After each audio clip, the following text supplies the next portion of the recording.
Is it recording? Yeah. Right just on. figured we might as well record We'll just, our conversations yeah. anyways. Yeah, totally. I've been making this, like, dialectical, like, difference or whatever between the logos and the eros. And the logos is, as I said, is more of like the conscience, the solar aspect of spiritual design, whereas the eros is much more of a karmic thing, the vibrations of the past, Yeah. affecting and reflecting on the present reality, right? And there are two, stemming from these same ideas, there's also two different dialectical dimensions through which we can conceive human life. Logocentric, which is thinking in a linear progressive fashion, meaning the anthill rat race of, left, right, green light go, red light fucking stop, and being connected to a machine, that's logocentrism. And that's a necessary part of the human design. The other side is the Eros, and this is the mystical, erotic side of life, which implies not the forceful, attentive will, but it's more of an attracted, erotic, an attraction, a magnetism. That's what the Eros is. And this is the basically the crux of what I'm trying to get at, is a marriage between the logocentric side of life and the hedonistic side of life. Hedonism, I'm trying to relate this more to the Eros. At first I thought heliocentric would be the right word to use, but it's not. Heliocentric is like the sun being the center of our galaxy, and that's important or whatever.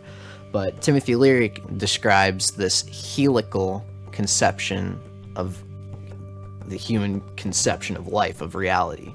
Helical, meaning coming from within, as opposed to being attached to this linear progression without in the logos.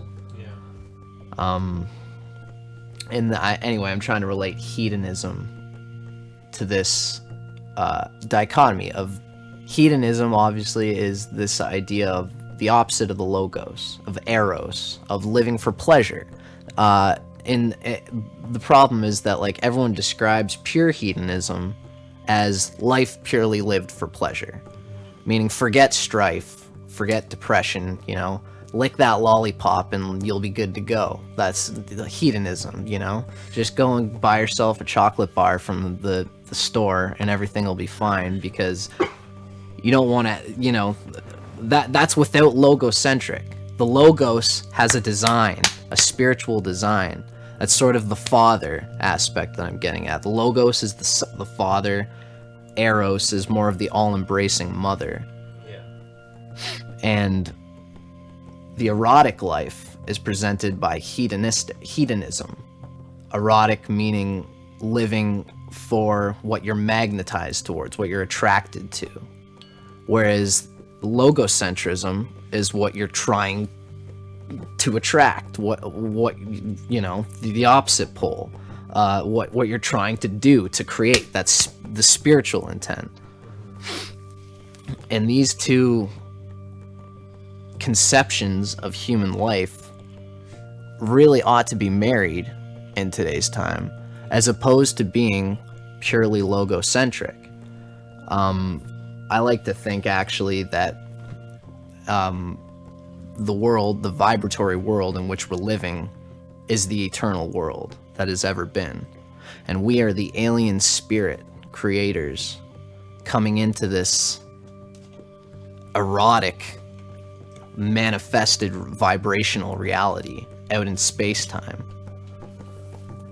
And it's easier for the spirit, as human beings in its initial inception in humanity, it's easier for us to be more logocentric. And that's what we've been for a long time. I mean, I guess it's hard to... I don't know exactly where the material historical philosophy basis grounds how these two came out historiologically. But the fact is that hedonism certainly did happen in a much stronger way in older archaic times, of course. Any hedonism which lacks the logocentrism, the logos, and when you got too much eros, too much feeling, you lose the spiritual design, the spiritual intent of humanity that it could be.